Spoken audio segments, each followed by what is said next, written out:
we get into this mindset that whatever's new is going to be the best. And then you take a cartridge that at that time was probably 90 years old, put an aerodynamically efficient bullet on it, and give it a nice rifle to fire out of. And holy smokes, it works better.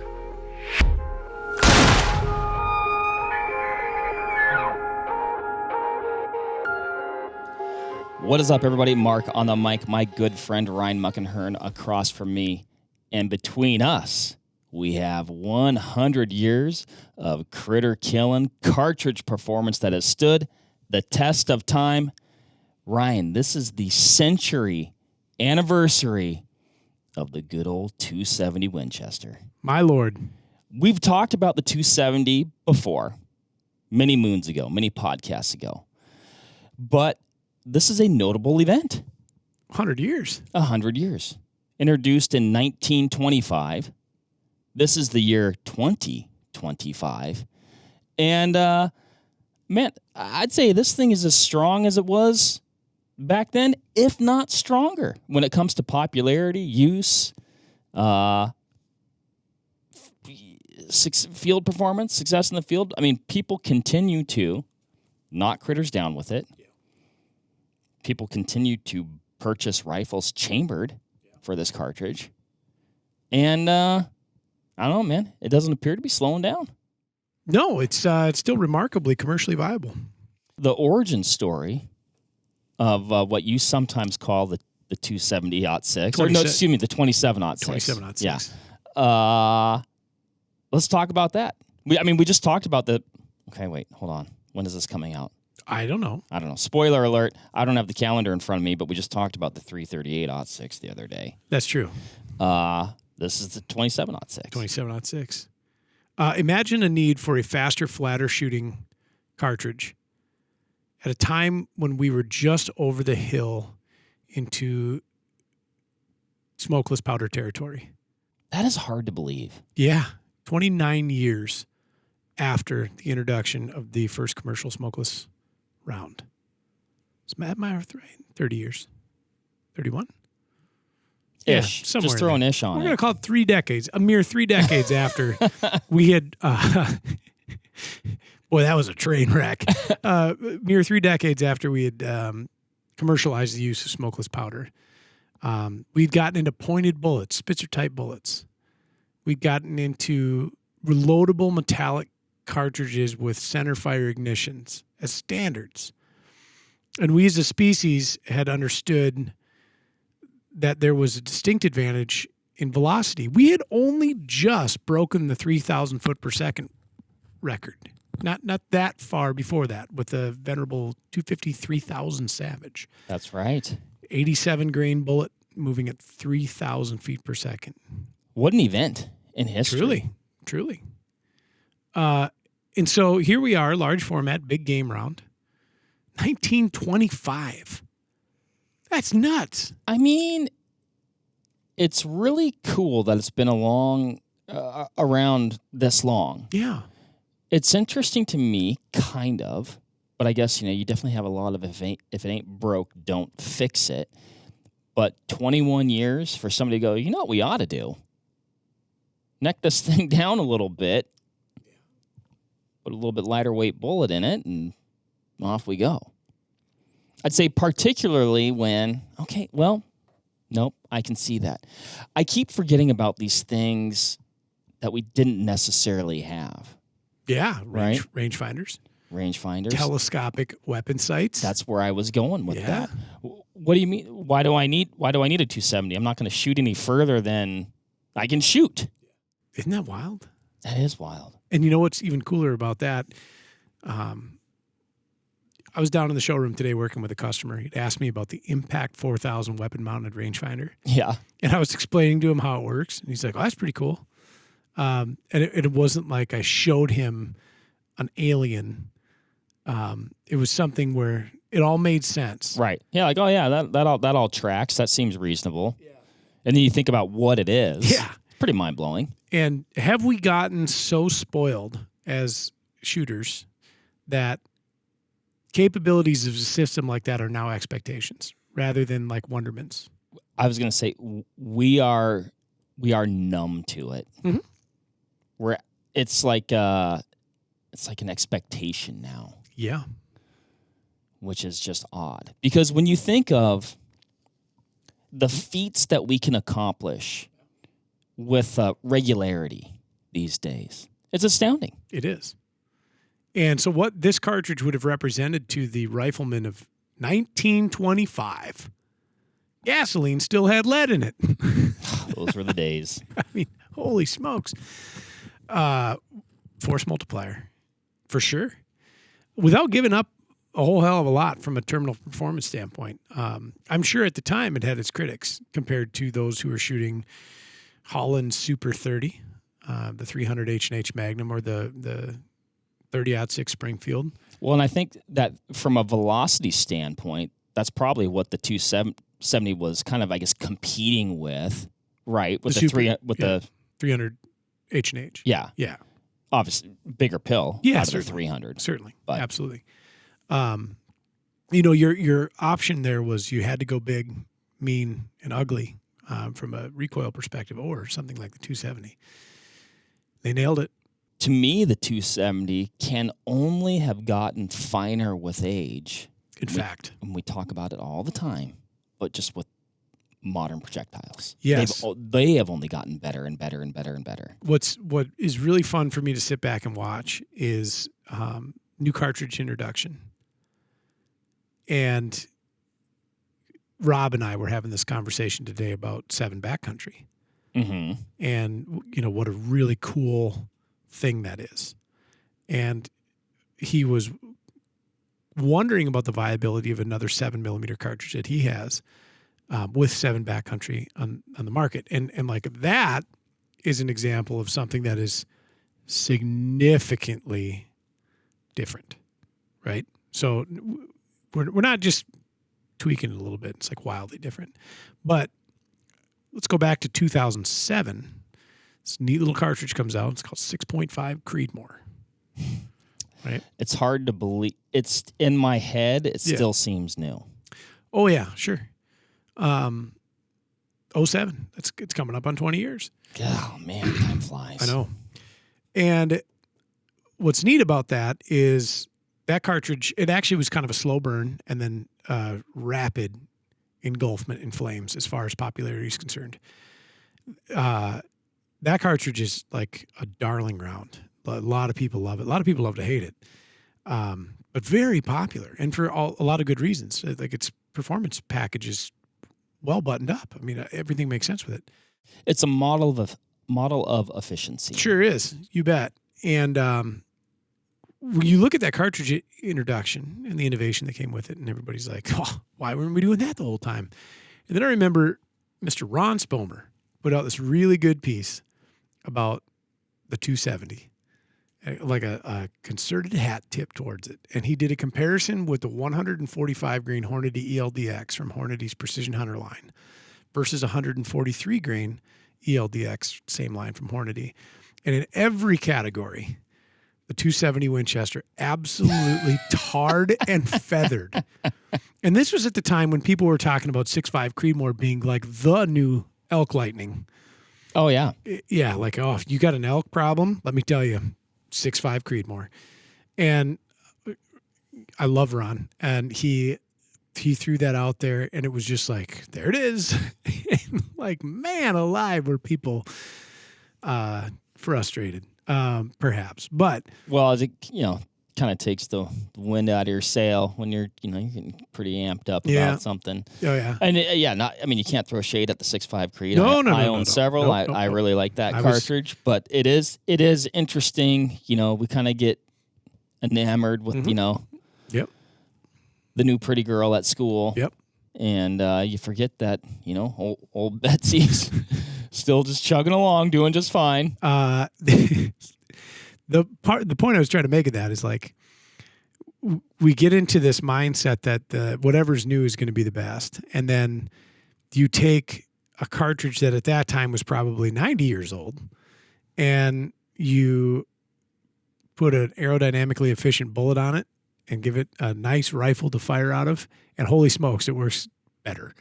And I think sometimes we can lose sight of that. I know I do. I get hooked up on new technologies, especially in cartridges and bullets, and I sit to myself and I think, yeah, no, if I add one more, that'll solve all my problems. And that'll fix it. Yeah, and then I go back to shooting the same 3 rifles over and over again. But to your point, Mark, exactly correct. You keep this case that thankfully the case, the cartridge dimensions, the parent case, all of it still has continued viability, and you just update the projectile that's going in it, and you update the propellants that are going in it, and you unlock levels of achievement that I'm certain that Olin Winchester did not have in mind when they hatched it in 1925. I'm certain they couldn't have, because they didn't know what the future would hold. What do you mean we can take mercury out of the primers? You need that quicksilver in there. Are you insane? And so, yeah, it's pretty neat. And, I've been a public dismantler, a public shamer of 270, if only just to be silly. Just being contrary. Yeah. My hunting partner is a rabid fan of this. And he and I talk cartridges constantly. We talk guns, weekly basis. And he will forget more about guns than I will ever know. And every year, that's a little spooky to me. Oh man, the guy is he's incredible. Every year before we go on a trip, for as long as I can remember, we enter the same conversation. It's, what are you taking? What are you taking? And we always have these like plans of grandeur around like the June, July timeframe, and then like we get busy again, and then it's like, oh, it's the first week in October, and I hunt into. What am I going to bring? He has a tendency to grab a very reliable 270 over and again. I still can't get him to kill something with a 30-06. I think he's doing it just to spite me, and I think this is I think this is payback for my shaming of this cartridge for so long. And I lost sight of why I have to make fun of it. Because I ended up getting one, and it is an unbelievable round. You can't, in my opinion, when I look at cartridges that I like, attributes that I like in a cartridge, and like the overall performance package, it's there. The magic blend of attributes that I'm looking for, it's there. You've got let's look at not necessarily apples to apples, Ryan, but when your magic load of your 130 grainer out of your 308 is going 3150. And a 130 grainer out of a 270 is going 3150. Now, well, it depends on the 270 load. Before putting foot in mouth, I think. Well, yeah, 30, 50, 3150. Yeah, right in there. Right. What's this one say? So 3060 is the nominal loading for 130 soft points. Okay. I'm shooting 130 Barnes out of my pre-64, and they're moving very comfortably at about 3,200 feet per second. And that's not even a hot load, which is my favorite part about it. It is a hand load, though. It is, yeah. So it is a hand load. A little bit of a difference but there. I do want to point out though that it is the book minimum, or no, it's not the book minimum. It's like the book median, and that's what it produces out of my gun. Spectacular, actually. I'm just putting a 30-06 on the table here because we're going to talk about some key differences. That's 30-06. I do love the 30-06. It's a fine cartridge. One of my favorite rifles is in 30-06. Which one is that? I have a Remington 700 mountain gun that's been worked over a couple of times. That's chambered in .6. I can't believe you haven't hunted that one more. I hunted that gun a lot. I did a lot of work with that gun. I don't know why. That just seems like you should go on an elk hunt with that. It's gun. a sweetheart. 175 grain Barnes LRX is at 2740. Man, is that a hammer. Guess what scope I have on it? Probably what would be now an old Viper HS 2.5 to 10. You are correct. Yeah. Should be a 315. Yeah. You cannot, in most instances, convince me otherwise. There's nothing I can do. There's nothing I can't do on a low end of 3 power that I can on 2 power. there's no difference for me. But 5 power on the top end is a difference. Yeah, it's more magnification, just narrower field of view, less light coming through the system, a heavier optic, longer optic. Barely on all those things. I could argue you're on a slightly higher risk of being on the wrong magnification relative to your subtension values. You could. That's fine because I'm dialing. Maybe you're dialing. Maybe you got the time. Maybe. This is not why we're here today, No. Mark. What comparisons did you want to make to the .6 there then? Sure. So you can make 270 out of 30-06. You may notice that your case is slightly short in the case overall length. Depends on how much material you were working with in your resizing die. You can also make 270 out of 30-03, which was the predecessor to the 30-06, had a slightly longer case, which meshes well with cartridges like 270 and 280. What's the shoulder angle of a 270, do you know? 19 degrees. Pretty shallow compared to a lot of modern options. Yeah, where 30 is common, or 35 even. Am I right on that? Is it 19 degrees? Where's 27? That's 19 degrees. It's not a spec that I have here, Ryan. 17 and a half degrees. None of those were right. Sorry. Close, though. Yeah, sure. Yeah, and so, again, trying to talk to the longevity of it a little bit, and I think a lot of it has to do with its parent case and all the things that have been made from that parent case and things that share its bolt face. Nothing about it is eclectic. It is very ho-hum in design. And because of that, I think that it avoids some of the scrutinies that cases that have, eclectic vestigial traits like that may cause them to fall to the wayside, like a belt. Belted magnums are on the way out, right? Beltless magnums are firmly planted in the future. I think there's tangible reasons for that. Yeah, sure. And I agree. Strange bolt face diameters that are complicated and unusual. Excessively large body diameters. Those things are kind of going away. The geometry of the super short case, all but lost. And then, those weird in-between bullet diameters and strange things, they've kind of faded.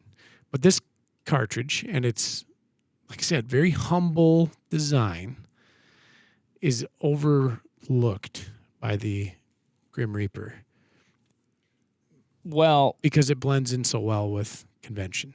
It blends in, but also you can't argue with what it's giving a person. No, not at all. Not at all. Like I said, when I look at the singular example I own of a 270, which is a vintage rifle, 1952 vintage Winchester Model 70. We did a talk on it. We did. 3,200 feet per second with a 130 grain projectile. It's a laser beam. It tars and feathers 6.5 PRC. It 6.5 Creedmoor never even showed up to the fight. And it's just a marvelous cartridge, and it's capable of taking any of the large cervids in North America. Has taken them. Will continue to take them. It's a fantastic deer cartridge for a Western hunter that doesn't maybe want to subjugate him or herself to, say, like 7 PRC, 7 Rem Mag recoil. You're getting very similar, appreciably similar ballistics without, and again, within reason. Like I don't want to compare 175 grain ELDX and its incredible profile at its muzzle velocity to 130 grain 270. It's not the same, right? But for practical hunting, 400 yards and in, we're talking about a hunting rifle and cartridge, average person. It's a great bit. And it's not too big for pronghorn, and it's not too small for elk with the right bullet. It's great. My uncle hunted elk with a 270. My rancher that I hunt with in Wyoming, he has a rifle, a 270. That is his elk gun. I do not know how many elk he's killed with it, but right. he's been around there for about 75 years, and he's been very happy with that for a long time. My dad and grandfather, all my growing up years hunting, yeah, hunted elk with 270s. Yep. It's a get-it-done cartridge. Absolutely it is. And the proof is in the putting of critters down and having them at your feet and saying, well, what else do I need? Yeah. And like you said, Ryan, would it be my first choice if you said, Mark, you're going on a moose hunt or whatever, right? But with the right bullet, is that more in my head than anything else? Absolutely. In most practical instances? Certainly. Yep, 100%. I know where you're going with this, right? Like we were just having a discussion the other day about people using an inadequate cartridge for killing moose, doing so adequately. That's where my head was going to. Correct. The fact that like that cartridge was even put in the same sentence as moose under most circumstances would be like, oh, syntax error, something happened. Right. But then you see what's happening. Sure. Like, I know what I saw. Yeah. People would have paused saying, well, I certainly wouldn't take that to Alaska, but 270 to Alaska to hunt moose. And then these fellers are going out there and doing it with 6 Creedmoor. Yeah. I mean, a coyote cartridge. And maybe not. Well, I mean, we'll save that discussion for another day, but probably not. Not even maybe. Probably not even maybe not. Like probably not. I will say though, like if you said, Mark, you can have. I'm sorry, all the other rifles are gone, and you have one rifle to hunt big game with for the rest of your life, and it's this is the card you drew. It's a 270. You should be pleased. I'd be pleased, and if I had my choice of ammo, I'd be like, no problem, let's go. And I don't care what we're chasing. Now, you did say something earlier where you thought maybe it hasn't waned in popularity. And that might have been a little bit of an overstatement. I think maybe I want to believe that. Yeah, I think it definitely has. It is an old cartridge by modern standards, but for no good reason other than it is old. It's old. Yeah, you're right, though. I mean, Creedmoors have soaked it up. I'm sure some, Creedmoor, 6.5 PRC, 7 PRC. Yep, those have ate up some folks that would have otherwise bought a 270 like Dad had. Yeah, absolutely. But I think it still does sit back, knowing that it's not first bench performer, and I think it's comfortable where it's at, right? Like, because we know what it can do. The others all kind of have to prove themselves to do it. Whereas the 270 we've always known what it can do, for sure. And I think it'll still be chambered. It still is chambered a lot of places, maybe not so much the U.S., but it's still a very popular cartridge in Europe. It's still a popular cartridge in parts of Africa. Good friend of ours, podcast listeners, a gamesman over in the UK, shoots a 270, of all things, on a Tikka. My man.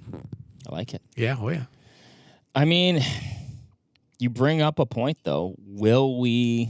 Do you think we'll see a day where your, quote, major rifle manufacturers are going to be like, yeah, we just don't sell enough 270s anymore? Yes. Boy, that saddens me. What about .6s? No. You don't think so? That'll keep going for a long time. I don't know if you can buy a Kimber Mountain Ascent in 270 any longer. Boy, I'd have to think you can. I don't think you can. I think you get 3 cartridges. You can get 6.5, 308, and 280 Ackley. Maybe 4, odd 6. Let's take a look here. I know they're missing a couple from what their caliber list used to be. Oh, no, you can. In, let's see here. What did I select? Wasn't that long ago you could still get a 270 WSM in that rifle. Sure. In the Mountain Ascent, you can get 308, 280 Ackley, and 300 Win Mag.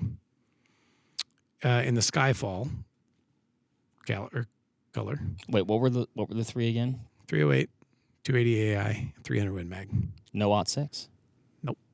Wow. In the Montana, 300, 280 Ackley, 308, and 6.5 Creedmoor. That's pretty wild. Let's see if they've got some just different... It's interesting the 280 AI is in the mix. It is. I agree. I think that's strange. In the Mountain Ascent Kaza color... And I'm not saying the 280 AI is a bad cartridge, because I think it's a fine cartridge. It's just... In the Kaza color of the Mountain Ascent, 270 and .6 are available. But there are 5. 308, 6.5, 300 Win Mag, 30 .6, and 270. That's it. So I wonder why they're using color options to dictate chambering options, which is odd. It is kind of interesting. I will say, can I say another interesting little thing I noticed, particularly, well, maybe collectively, but 06, 308, 270, all based off of 06, or 3003, I suppose. Depending on how far you want to go back. Correct. And that there again, I think that speaks to that component availability from the manufacturing side of things, familiarity from the shooter side of things, and then just stated capabilities. Like, you know what you're going to get out of an 06 base case in any derivative, whether it's a 25 06, a 270, a 280, a 30, a 33, or a 35. Like, it's well-established performance parameters that are well respected and certainly useful. Same thing with 308 and 308 class cases.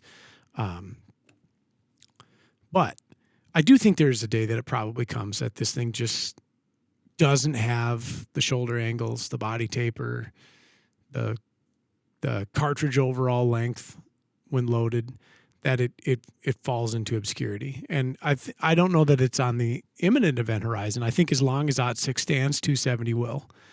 And there are some changes that are coming, I think, in cartridge technology, and changes already that have come in cartridge technology with respect to bullet diameters, or with respect to like case materials, like we were talking about the 7BC and that peak alloy, that are going to either increase or decrease that expediency in which this thing happens. What's neat about the bullet diameter, though, it's kind of this bastard diameter, 0.277 inches. It's actually, my hunting partner always used to say this, it's actually a 7 millimeter, which is true. And like the 270 Winchester and the 270 Weatherby were kind of like the only two players in town. And then this neat little cartridge back in the 2000s popped up, 6.8 SPC. And I remember what a craze that was. The future was a 270. And then everybody's like, nope, too weird to live. And then put a stop to that. Yeah. And then that went quiet for a while. And then all of a sudden we saw another resurgence with these like 277 Sig Fury or 6.8 by 51. Mm-hmm. We saw 6.8 Western. We saw a couple of other 6.8. 27 Nosler. Yep, 27 Nos. Yep. Thank you for reminding me of that one. They came back into vogue for a quick amount of time, all of which are fine cartridges, none of which hooked up. And, you know, the goal of this podcast is to honor the 270. Yep. But, Ryan, you did bring up the 6.8 Western, and it's one we have in the studio. We have a lot of cartridges in the studio. But I look at this, and to semi-quote you, to me, this is the modern gentleman's 270 and a cartridge that does not get enough love or credit. And it's one that I'm like, why isn't this more popular? I don't have a good answer for that. Because we're talking, in my opinion, we're talking about all of these positive attributes of your standard 270, shooting what I would call a more modern projectile. Oh, 100%. So that's a 165. So, this loading is a 165. At 2970. Yeah. So it's 35 grains more mass at not quite 100 feet per second lower with significantly higher ballistic coefficient. I say it's got a BC in the low sixes. Yeah. Yep. It's everything you love about the 270, but a bigger, better bullet. Yep. And I don't know, like I said, okay, I don't want to talk too much more about it because this is actually a cartridge that I want to revisit in the future. We talked about it in the past. We did. But then we've talked about a lot of cartridges since. And then I kind of circled back up to it, just kind of comparing it for this conversation. And I'm like, I really like this thing. It might be the finest of the short fats. It will definitely be the last. That's something that I'll have to reconcile. Yeah, it'll definitely be the last one you'll find on not like last standing. 300 Wisdom will be last standing forever. That and 6.5 PRC. But yeah, 6.8 Western or whatever you want to call it, 277 short mag is what I hear guys talk about it when they had a 270 Wisdom. Great cartridge. Killed my first mule deer with a 270 Wisdom. Oh, did you? I did. Federal blue box, by the way. Just a classic old 20. I still have, I think I bought 5 boxes prior to that hunt. I shot like 2.5 or 3 in practice. And then I have 2 left. And I think they were $21.99, $20.99 a box. Mm-hmm. I remember that hurt. I don't know. Like, I think of all the critters that I've shot. Gosh darn it. I was talking to Jim earlier today. Yeah. He wasn't able to make this podcast. He's like, yeah, I can't make it. I mean, you guys got it covered. He's like, plus you're probably just going to bring up your 300 short mag, and I don't know if I can deal with that again. And I'm like, dude, I'm not going to do it. I actually actively try not to these days. Here we are. But here we are. And I think of all the critters that I've shot with a 165 grainer. Mm-hmm. Like I was shooting that GMX 165er for a long time. Killed a bunch of stuff with it. I think it was going 30 fast, 3180 or something like that. So definitely faster than this. But this is a 165 grainer at almost 3 with a super slippery bullet. Yeah. Like this wouldn't have not done anything the other was. Probably a little less recoil, I would imagine. Mm-hmm. I don't know.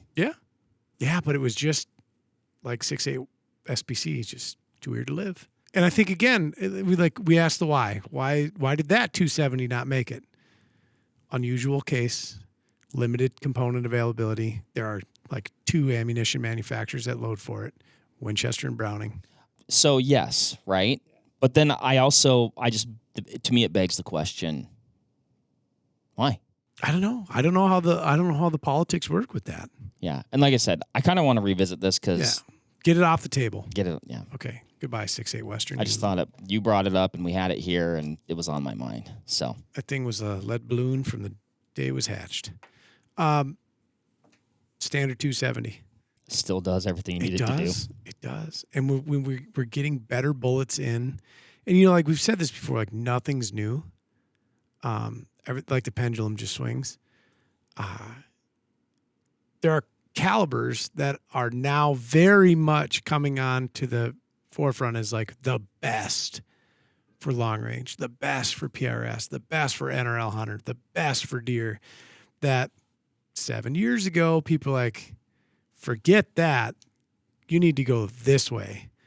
And I'm not gonna lay all the cards out because we have future talks coming about these cartridges that are coming down the pike, and their bullet diameters that have been well established for a long time, forgotten about, and then now revisited. But like in the time that I've been cognizant of rifle cartridges and their different attributes and merits, it's like forever 308 Winchester was the long range king, and then it was 300 Win Mag, and then it was 338 Lapua, and then it was slippery 6.5s, and then it was 7s, and then now it's other stuff. And like maybe that pendulum just swings back and knocks 270 again, and then all of a sudden we have some breakthrough with throating technology and whatever, and the viability of 270 Winchester just becomes even more so. I don't know that to be the case because it is a long case. It is. Yeah, and you're going to fight. You're going to fight internal box magazine length or detachable box magazine length before you start getting into something weird. But it still plays. It still plays today. I have one. I will continue to hunt it. I don't think I'm going to get a modern 270 because it's not actually solving a problem that I have. At least I'm going to say that publicly. Maybe it solves every problem I have. But it is a damn fine cartridge. In 100 years, it's been around. I just know that when I look at particularly like that 130 grain loading, and like we've got a soft point bullet, you can get maybe a little more jazzed up. Oh, sure. Bullet, or I know you can, right? We don't have any precision hunter, but that's like one of the more exceptional examples of modern technology being incorporated into an ancient case is Hornady's 145 ELDX. which is awesome, right? Yeah. Very high BC, high stepping round. It smashes the performance values of a lot of other very in vogue cartridges, even from them. But yeah, you can put a modern projectile on it and go do modern projectile things. Right. And it's not the sexiest cartridge in the world. But for no reason though. Yeah. Like, by today's standards, yeah. If you will, our standards of beauty. But when you look at it, just purely numbers. Yeah. It does it does a lot of things that I'm looking for. Mm-hmm. I'm just kind of going around in circles because I'm like, why don't I have one of these? Well, because you could start and end with a 270. Yeah, absolutely you could. I think, when I sit and speculate on this, I wonder, it's like there's a lot of good classic rifles that are still out there. Like the frames haven't rusted out and the body panels are still in good shape. No salt damage. And that, a lot of those are chambered in 270. Mm-hmm. And I think that's breathing a lot of life into it. Some of these new guns, and I'm not picking on anybody in particular, but just kind of like the budget-minded, and we go over this in the budget rifles production. They're different. They're different than what they were. Sure. They're totally utilitarian. There's nothing fancy about them. They're somewhat cold. They function. They shoot great.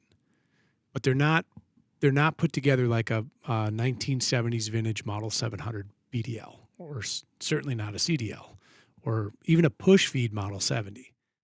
Well, I mean, just where technology and manufacturing was at required a level of, I guess for lack of a better term, like artisanship from the person making it and putting it together. And so I wonder if some of that popularity is still holding on because those classic rifles are still holding on.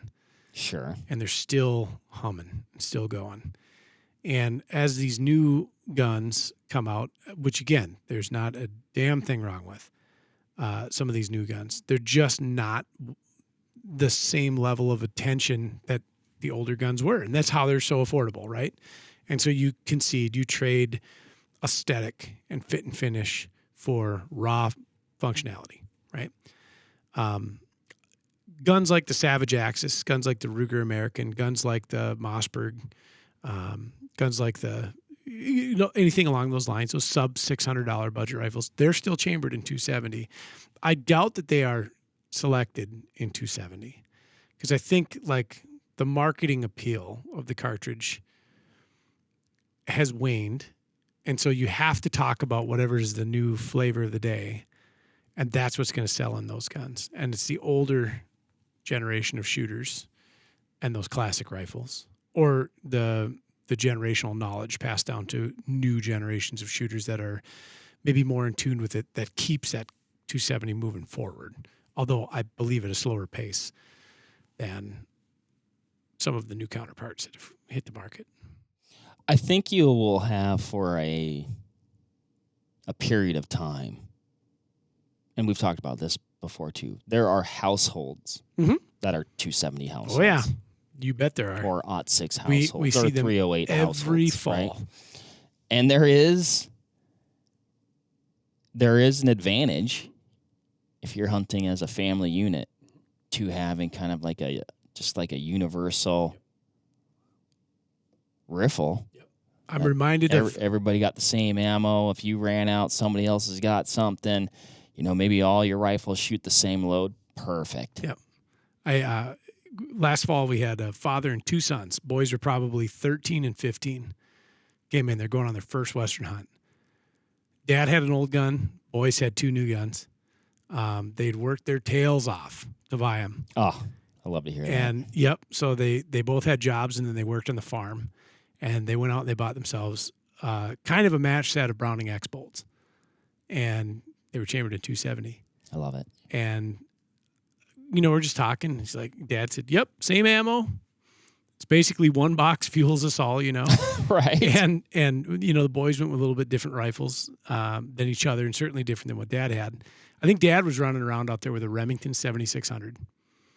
And he had used that since he was a kid. He's probably in his 50s, It is 7,600, and we were talking about putting a bipod on it. I'm like, you probably don't want to do that. Like, shoot off your pack. Right. There's no good way to hang a bipod on one of these things. And the boys, they had, they were camo and they were Cerakoted and they were all, glammed up.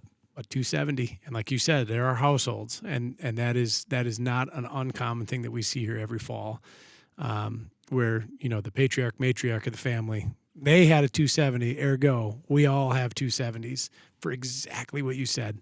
It's one box ammo. Well, and similar but very different. I was just on a family hunt with my dad and my brother, and we were turkey hunting. They kill turkeys every year. Yeah. They get them. They do very well, right? But they also insist on shooting 3.5-inch turkey loads still. And my gun doesn't even hold. I guess we're all shooting Benellis, but mine's an M2, right? So it's not a 3.5 gun. And now, Ryan, you also know me, and you know that on any hunt, I am going to pack plenty of ammo. In fact, I brought enough ammo for everybody. However, it did cross my mind. Like if something happened, I don't know what this thing is. I'm like, yours don't fit in mine. You can make it fit. Really? Yeah. You'd have to probably take it out with the pliers, but I wouldn't have known how to make them fit. Yeah. But anyway. Yeah. I know what you're saying. And I think to that there's another thing that's keeping the cartridge moving forward is generally generational knowledge and a delightful stubbornness to change. And there's no reason to, because it is a fine cartridge. It is. It is. Little foreshadowing, though, because like I said, at some point I want to revisit this 6.8 Western, because I just don't know. I feel like there's a small contingent of people that are just shouting it from the rooftops. Yeah, very small. Very vocal minority. They know. But I think they're right. Yeah, correct. Absolutely correct. That is never done well, though, for cartridges. You have to have social acceptance. It doesn't matter what kind of performance values it puts up. You have to have the social acceptance. Cartridge world is in perpetual middle school. 1,000%. Yeah, 1,000%. Anyway, I was crunching some numbers on the old geoballistics. Yeah. I liked what I saw. Oh, yeah. That's where I'll leave that. Yeah. No, that's very true. And, I'm sure at the time, like you think about 270 and how it burst onto the scene. Very strange bore diameter. Very strange. Nothing like it. But you know what people saw, though? Yeah. That velocity number. Well, that and good writing. Yes. Great pictures from the field. Jack O'Connor definitely did it a few favors. And a lot of the other writers at the time, too, but O'Connor is the one who always comes to mind. He was a phenomenal writer. He was an absolute genius. Understood field craft, understood animal behavior, understood rifles, everything. He was a full package, right? Oh, he's unbelievable photography. When you think about Jack O'Connor, like even when he was old, he was still mountain hunting.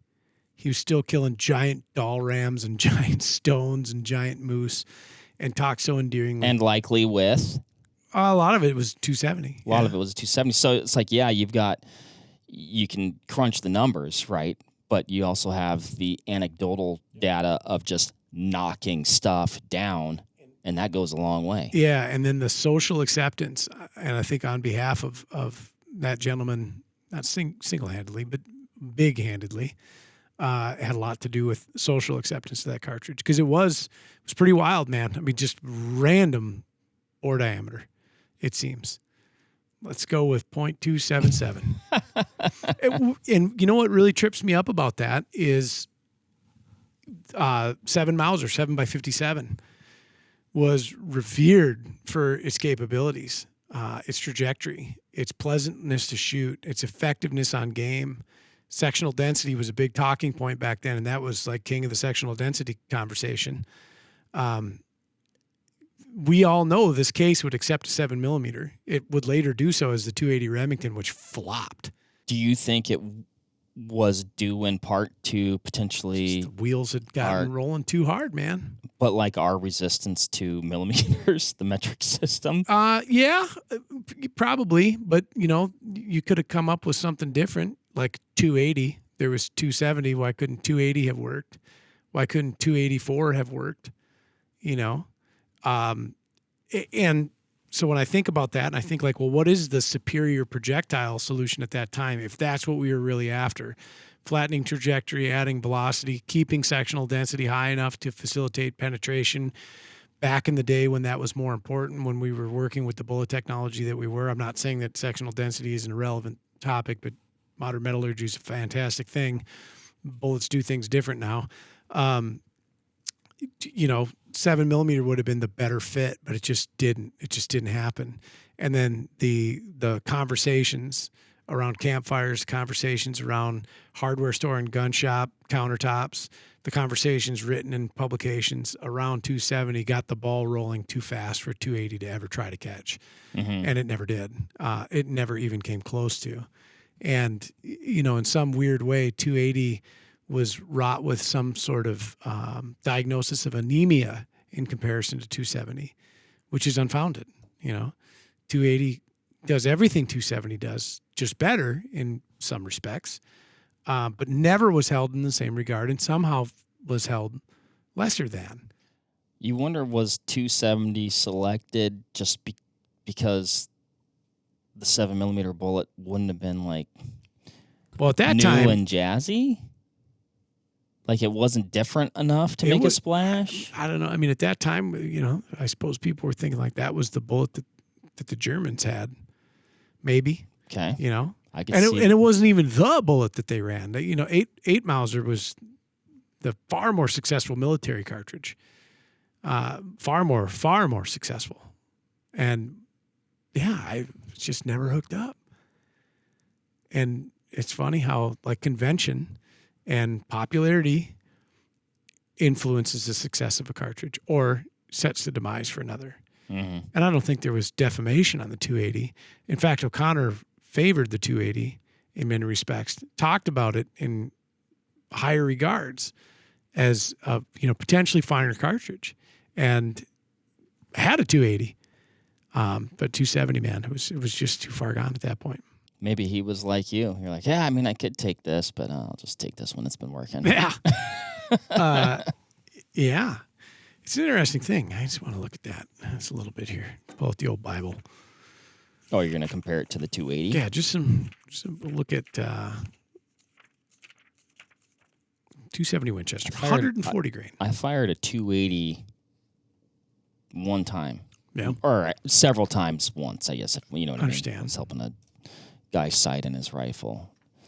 And it was a older Browning A bolt. Mm-hmm. And boy, it was a snappy little thing, though, I thought.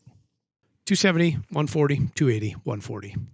Max realized muzzle velocity out of the 270 with 140 grain projectile from the Nosler number 9 reloading manuals, 30-20 with Winchester 760. It's great powder. Also happened to be the most accurate charge that was thrown in that powder charge. Not the most accurate overall, but just that charge was their max charge of 760 at 30-20. 280, for contrast, 140. So this is the same bullets, Accubon, ballistic tip, partition, just slightly larger in diameter. Reloader 19, 3152 with the 140. And all the MV numbers across the board are slightly higher in the same weight class of bullet. And that's because it's slightly larger in diameter on the back. We got a larger piston. Where the 270 begins to fall off those, its max top end from a bullet availability standpoint. So 150s are about the heaviest you're going to get. Right. Nosler does have a 160 grain partition, and 270 now has. Oh, really? Yeah, now they have the 160 AB LR, which was designed for the 6.8 Western. You're getting into the 28s is your comfortable, and low 29s is your comfortable max, where your 280 Remington, which runs all the way up into the 185s. That's 280 actually. 280 Remington 175, and they're tickling upper 27s with a 175. And then in the 168s, 27s, 28s, pretty handily. So yeah, it Sorry for 280. Just didn't have the steam behind it. I mean, did it just kind of fall victim to, whatever the magic blend of things that we're talking about that causes a cartridge to take off, and then something new comes along that, heck, could be better. Yeah. Maybe just is better. But nobody wants to make the first move. Like, the guys who buy the rifles are waiting for the guys to make the rifles. And the guys who make the rifles want to see the guys buying the rifles. And it's like a standoff, and then nobody does anything, and then bam, you buy a 270 again. Yeah, Winchester had it in a better gun in the 54 and the Model 70. We've talked about that before, too. Yeah. Remington, I don't know, man. Pumps, autos. Yes. Nothing wrong with them. It's not for me. Looks good on you, though. Yeah. But Winchester had a folly like that, too. 284 Winchester. Boy, did they drop the ball with that cartridge in its initial chamberings. The rifles. That would have been a bolt gun. Man. But it wasn't. And that killed it. And that's not what 280 necessarily got killed by. But it certainly wasn't going to catch 270. Still hasn't. Still won't. 270 can let off the throttle, and 280 will still never catch it. No, it's not happening. It's over. Yeah, it is very over. Well, there you have it, everybody. 100 years. Happy anniversary to the venerable 270. Yeah, man. Still very alive, still kicking, and is responsible for a lot of critters not kicking anymore. Yep. I love it. I do too. Anything else? 100 years ago, we didn't have cell phones. Most folks didn't have phones. Most folks still rode horses. There were automobiles, but there weren't that many automobiles. This is largely the same. Electricity had not been brought everywhere. Let's see. What else didn't exist? Televisions. Radios were around. We had been flying aircraft, but not for that long. This is, I want to do one of these, those things when people say, like, on your birthday. Oh, yeah. That's what I want to do for the 270. Yeah. And see kind of what the... Great social post. What the state of affairs was. Yeah. There you go. There's your social bit there on this day 100 years ago. And then it's like a new country was discovered. Yeah. Cool, man. 270. 270. You should have one. You probably do. I don't. Well, somebody might, is what I'm saying. I know you don't. Yeah, but a lot of folks do. Of course, you've got stuff that I learn about where you're like, oh yeah, I got one of those. My grandpa gave it to me. It's new in the box. Got a few things kicking around. I've been hauling around since my Sydney days. This old thing, my collection of Thunder eggs. That hurts. Sorry, that's a you still story. catch me with that. Not Thunder eggs. I'll never believe you again on Thunder eggs. But I should have known the day you told me that you had them. You just chucked them outside in the rock garden. I was like, what? Why do I hurt you? Like I don't this? know why you do that. I don't know. As I always say, we hurt the ones we love. We could tell that whole story on it. Maybe we've told before. I don't know, but it's funny to me. All right, thanks everybody for listening. Do you have a 270? Do you love it? If you were going to buy a rifle today, is the 270 on your list of options? That's a question that I really want to know. Yeah, you're buying a new big game rifle. Are you getting a 270? Yeah, that's what I want to hear most right now. Yep. All right. Thanks for listening. We'll catch you on the next one. See ya. Bye. There you have it, folks. Thank you very much for listening. As usual, give this video a like if you liked it, comment something below, and give us a subscribe to the Vortex Nation podcast channel. It would mean a lot to us. Also, why don't you give us a follow over on Instagram while you're at it, @Vortex Nation Podcast. We'd love to hear from you over there, and we'll keep you updated with all kinds of cool photos and videos from our adventures that we do here. Otherwise, we will see you on the next one. Thank you again. Happy hunting and shooting, everybody. Have a good one.